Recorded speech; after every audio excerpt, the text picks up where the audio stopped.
pick you up. Thank you very much. Thank you. It's a great honor to be here. Thank you. Woo! Hello, Mark. Oh, hey. Well, it just is going to be very exciting for the kids, and I know the kids are going to go up. We have quite a few children going to take rides today. So, where are the children? Get them over here. That's great.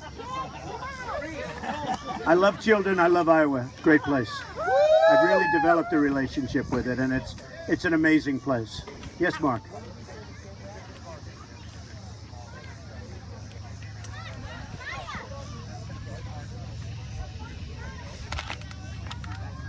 Well, I've been doing it. You know, I've been here many times, as you know, and we have a great staff with the whole place. I mean, Chuck and everybody. So I've really been doing it, and actually the venues have gotten larger and larger because we've really gotten some tremendous crowds. We're doing record-breaking crowds, and I'm so honored when I saw the recent polls with Iowa leading by a lot. But we have actually, and we started with the smaller venues, and we've gotten bigger and bigger. The crowds have gotten to be enormous, actually. I would still do that if it was appropriate. What do you want to say to the kids behind you? What do you want to tell them? I love my kids. Come here, kids. Does anybody want to take a ride? Looks nice, right? How many are you taking at one time? Like 6, 7, 8, something. We'll go up, we'll circle, we'll come down. Who wants to go first? We're gonna have to go fun. Your parents out there? They're gonna have a great time. It's a great experience. Mr. Trump, you got jury duty Monday, right? Though? I do. I have jury duty. Can you believe this? I look forward to it, actually. What do you expect is going to happen? You're going to get... I have no expectation. I just hope they're innocent. Whoever it is, I hope they're innocent. We were just at Hillary's press conference. What do you say to her?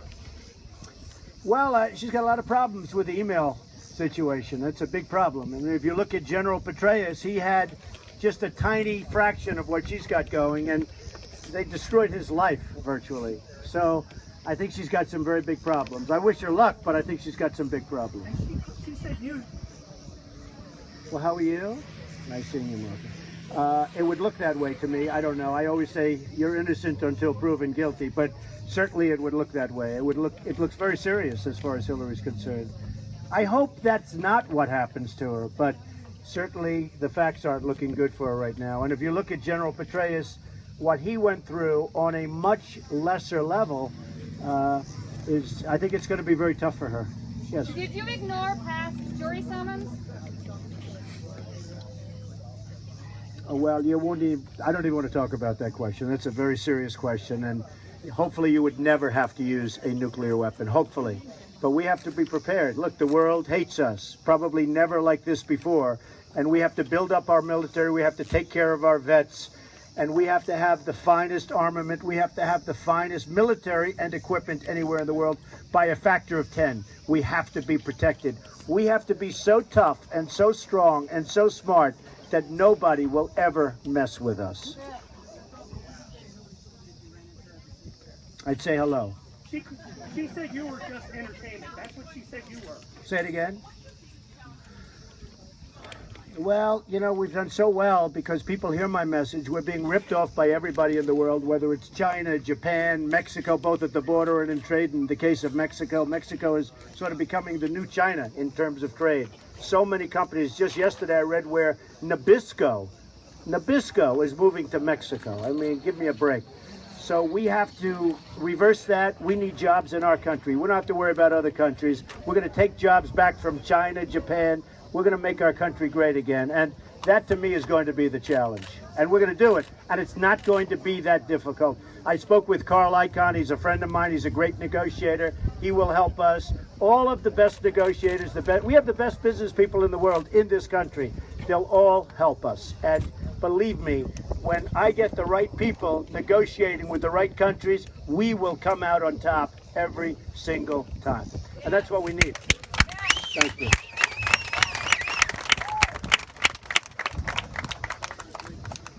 Well, Jeb Bush is a puppet to his donors. There's no question about it. He's got lobbyists. I know them. He's got lobbyists. And, you know, he made statements over the last couple of days that are incredible, trying to justify the war in Iraq can't be justified. And then he said skin in the game. I don't know if you saw his recent statement. He said the United States has to prove to Iraq that we have skin in the game. We've spent $2 trillion, thousands of lives lost, wounded warriors who I love all over the place. And he said we have to prove that we have skin in the game. I think it may be one of the dumbest statements I've ever heard. Skin in the game. We don't have to prove anything. First of all, the Iraqi officials are a bunch of crooks, if there even is an Iraq, which I don't think there is. Iran is taking over Iraq. It was one of the dumbest things ever. And I think what happened, because I understand psychology, I think his brother probably said, hey, you're killing me. That was his war, and he looks very bad. So Jeb Bush tried to push back. But when he said we have to prove to Iraq that we have skin in the game and we've lost all of those lives and all of that money, I think he should apologize to the families of the people.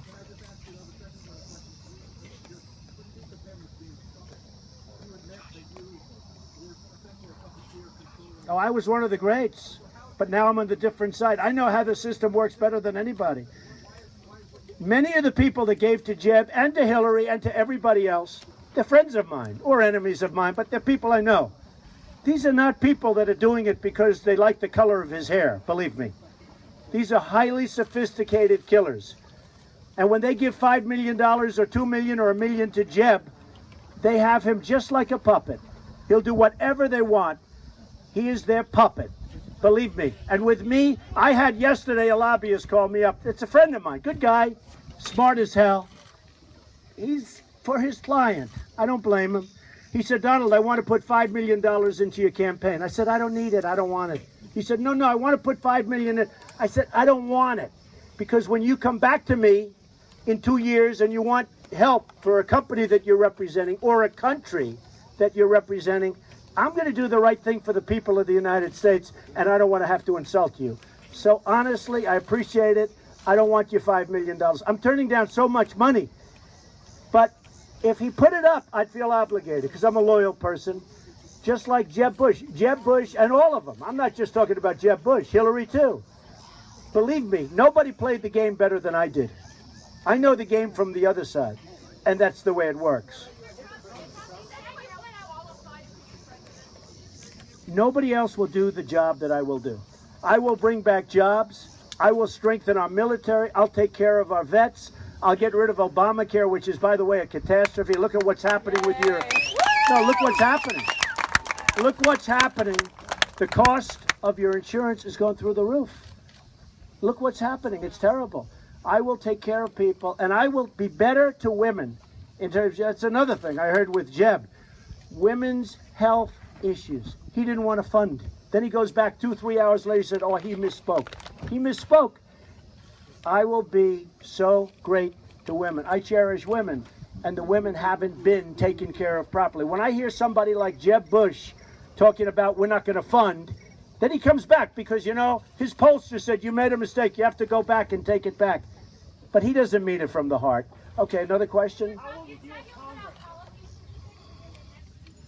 Well, I just put out, in fact, it'll come out tomorrow on Meet the Press, actually. I just put out a policy on immigration, and I think it's very comprehensive. So we're going to be tax policy, which I happen to be very good at. I mean, who knows the system better than me? I'm putting out a tax policy paper over the next 2 weeks. So we're putting them out one by one. And I think that you will see that it's going to be very important. Yes. And thank you for all your nice words, by the way.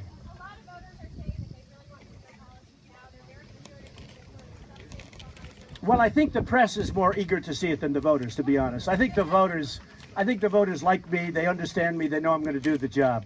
And, you know, when you put out policy like a 14-point plan, a lot of times in the first hour of negotiation, that 14-point plan goes astray, but you may end up with a better deal. That's the way it works. I mean, that's the way really life works. When I do a deal, I don't say, oh, here's 14 points. I go out and do it. I don't sit down and talk about 14 points.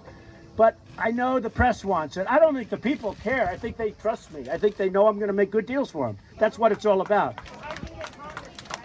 I'll get Congress. I've been getting politics. Nobody has more experience dealing with politicians than I've been dealing with them all my life, whether it's big New York City zoning deals, which, by the way, are probably tougher than most of the things I'll be dealing with foreign countries. I mean, I built a city on the west side of Manhattan. You talk about getting zoning. Getting zoned for Trump Tower, 68 stories on 57th and 5th. Let me tell you, I've been dealing with politicians all my life. They're fine. They're wonderful. They're all talk, they're no action. They're selling this country down the tubes, and they're easy to deal with. Believe me.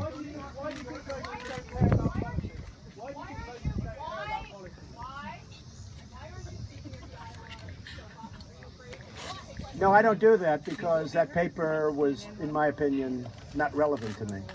Just not relevant. I noticed a number of other people aren't speaking there.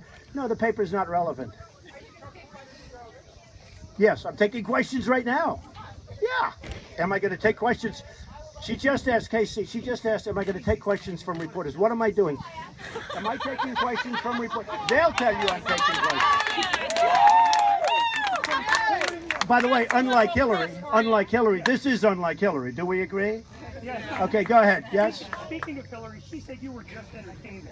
I hadn't heard that. Yes. Well, I guess that's a compliment in many ways. Okay. Yes, go ahead.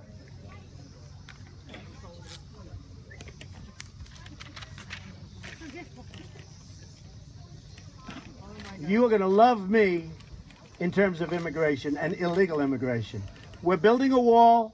It's going to be a wall that is not, nobody's going through my wall. Trump builds walls, I build walls. We're building a wall. It's going to be strong. It's going to be solid. It's going to be policed. You know, somebody said they can tunnel under. Well, that's true, but with X-ray equipment, they can't. All you have to do is fly a drone over it. They can see that immediately. So nobody can go under it. Nobody's going over it. And you know what? We're going to have a big door for people to come in legally. We're going to have a big, beautiful door for people to come in legally. I want people to come into the country, but they have to come in legally. So you'll be very happy with me. Okay? Yeah.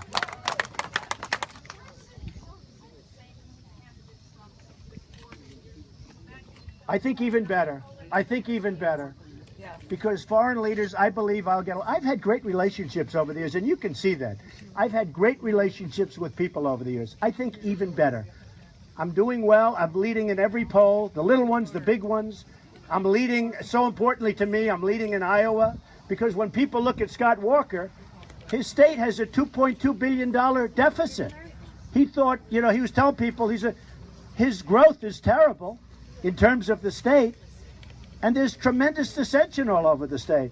But they said they were going to have a big surplus of $1 billion. Well, the $1 billion surplus is a $2.2 billion deficit. And nobody was willing to say it but me. And I didn't want to say it. I would not have said it until he attacked me. Then I said, thank you very much. Then I said it. I'll get along great with foreign leaders. I get along great with them right now. I'm all over the world. I'm building in China. I'm building it all over the world. I get along great. I will have great. Why? Do you think they're getting along good right now? Putin can't stand Obama. Nobody. Who likes Obama? I'm talking worldwide. He's not getting along with anybody. And I've said it. Hillary Clinton was the single worst Secretary of State in the history of this country. The world collapsed around us while she was Secretary of State. Now, in my opinion, Kerry might be worse, because he's making a deal with Iran that is so bad and so dangerous and so incompetent and stupid that it will have grave consequences. Grave consequences. Well, you're going to have to be very forceful action. Very, very forceful action. You cannot let Iran... Let me just tell you this, nor can Israel. Israel was sold out by Kerry and Obama. You cannot let Iran have a nuclear weapon. You can't have it. When they march down the street saying death to Israel, death to the United States, you can't let it happen. It will not happen. Believe me, it will not happen here. Yes. Yes. It's irrelevant. Well, you saw I make $400 million a year, so what difference does it make? What I want to do is I want to make the country great. That's all I want to do. That's much more important. My business has been so successful. My children and my executives will run that easily. I won't even think about it. I won't even care about it. My sole focus will be taking that brain that built a great business with some of the great assets of the world. I have some of the great assets, Turnberry in Scotland, Doral in Miami. I have some of the greatest assets in the world. Best locations in Manhattan. Trump Tower, 57th and 5th. That's what I do. That whole, whatever it is, whatever kind of a brain that is, will be used to making our country rich again. Trade deals, great trade deals. Making our country rich and then making it great. We can't make it great unless we make it rich. We have to bring back the money. We're a debtor nation. We owe $19 trillion. So my whole focus will be this country and making it great. How much? I would do that, yeah, if I had to. Mr. Trump, Yes, I do. Yes, I do. I have the exceptions. And I've been open about that. Mr. Trump, Well, I don't think I've made mistakes. I mean, every time somebody says I made a mistake, they do the polls and my numbers go up. So I guess I haven't made any mistakes. Look, when I said Mexico is sending, I was talking about illegal immigration. The people understood it, even though the press didn't want them to. My numbers went up. When I talked about John McCain, I was saying how bad he's treated the veterans, because the veterans are treated badly. Then they do a poll. Who do you like better to the veterans, John McCain or Trump? And I swamp him in the poll. The veterans like me better because they know I'll take care of them.